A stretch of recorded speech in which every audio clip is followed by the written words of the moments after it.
Hello, good morning to all of you. मैं जिया सिंह एक बार फिर से आप लोग के सामने। हम लोगों ने पिछली वाली वीडियो में पढ़ा था कि प्रागैतिहासिक काल के बारे में, इतिहास के बारे में पढ़ा। फिर उसमें प्रागैतिहासिक काल, आदिऐतिहासिक काल, मतलब सब कैटेगरी वाइज पढ़ा।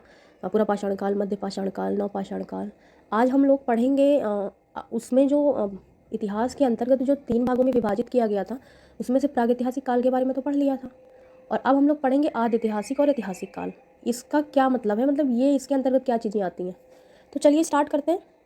देखिए, आदि ऐतिहासिक काल, उसमें तो ये था कि भाई वहाँ पर ऐसी चीज़ें थीं जो पुरातात्विक साक्ष्य तो था, लेकिन लिखित साक्ष्य किसी भी तरीके से नहीं था प्रागैतिहासिक काल में।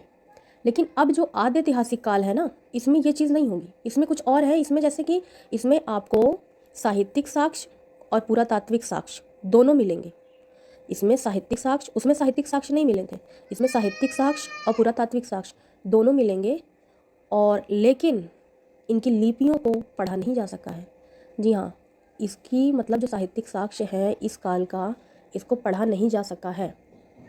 इन लिपियों को पढ़ा नहीं जा सका है। और इसमें कुछ डिफरेंट टाइप के मृदभांड भी मिले हैं। जैसे कि एक पहचान है, जैसे मृदभांड को भी हम कई कैटेगरी में डिवाइड करते हैं। तो उसमें जैसे गैरिक है, कभी लाल काला है, कभी पॉलिशदार है, कभी गैरिक टाइप का हो जाता है।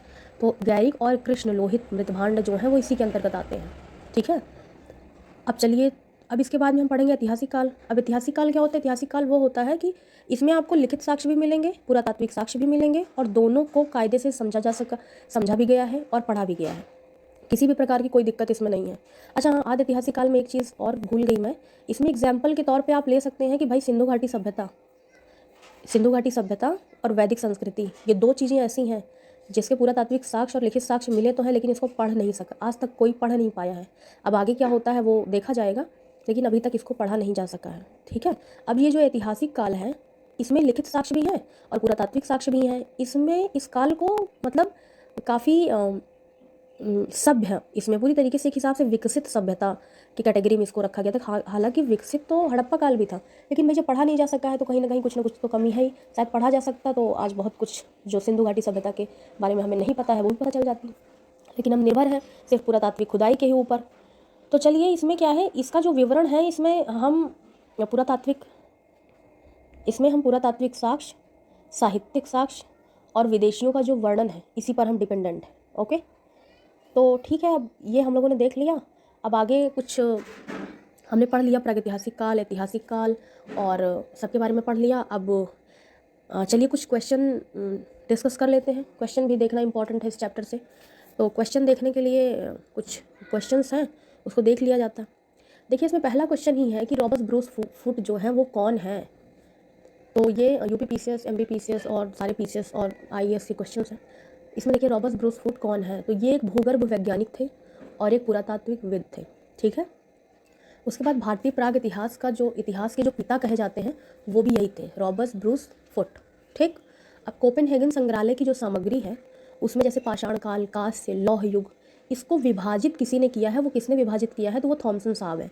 इन्होंने मतलब ये पाषाण को, कांस्य को और लौह को कैटेगराइज किया है, अलग अलग काल विभाजन किया है इनका। ठीक है। अब पशुपालन के जो साक्ष्य हैं, ये मैंने जैसे आपको पढ़ाया था कि पशुपालन के साक्ष्य मध्य पाषाण काल में है। अब मध्य पाषाण काल में पशुपालन के जो प्रमाण मिले हैं, बताया था मैंने कि 2 जगह से मिले थे। एक तो आदमगढ़ था जो एमपी में है, और दूसरा बागौर राजस्थान में भी है। ठीक है। अब चौपानी मांडो है, काकोरिया है, महदाहा, सरायनाहर स्थलों में से हड्डी के उपकरण कहाँ मिले हैं? तो हड्डी के उपकरण जो मिले हैं वो मांधाहा से मिले हैं।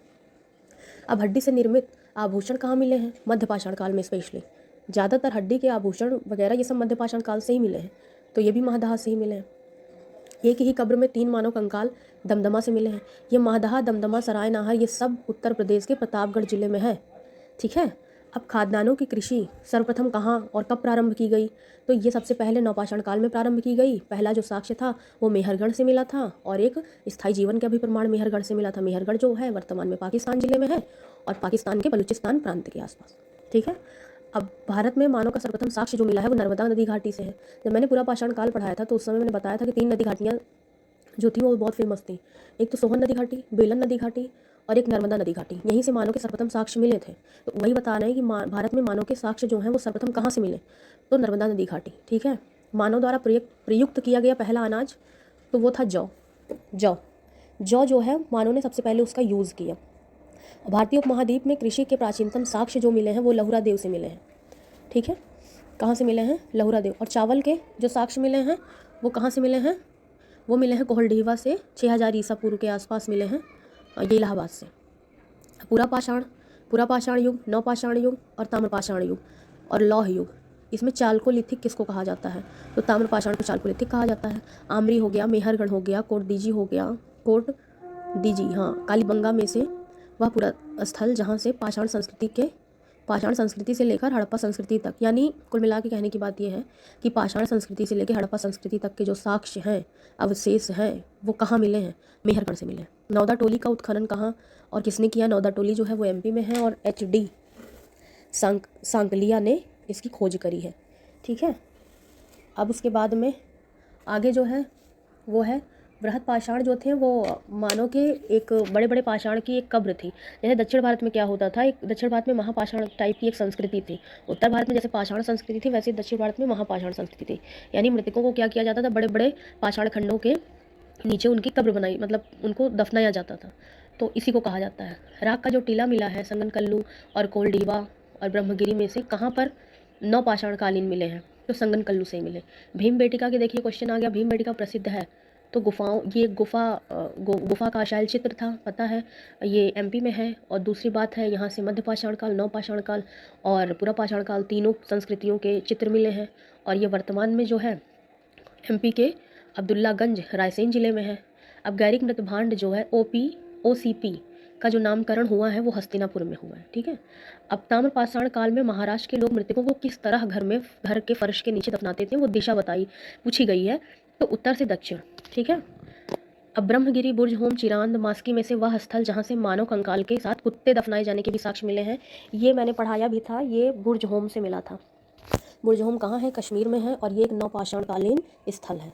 ठीक है, अब विंध्य क्षेत्र का वह शिलाश्रय जहाँ से सर्वाधिक मानव कंकाल मिले हैं तो वो लखेइया से मिले हैं।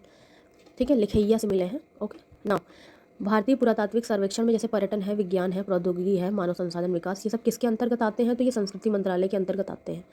भारतीय पुरातत्व सर्वेक्षण के प्रथम जो महानिदेशक थे वो जॉन मार्शल थे, यानी इन्हीं के अंतर्गत सारी चीज़ें वो करी गई थी। और राष्ट्रीय मानव जो संग्रहालय है वो कहाँ है? वो भोपाल में। वो कहाँ है? भोपाल में।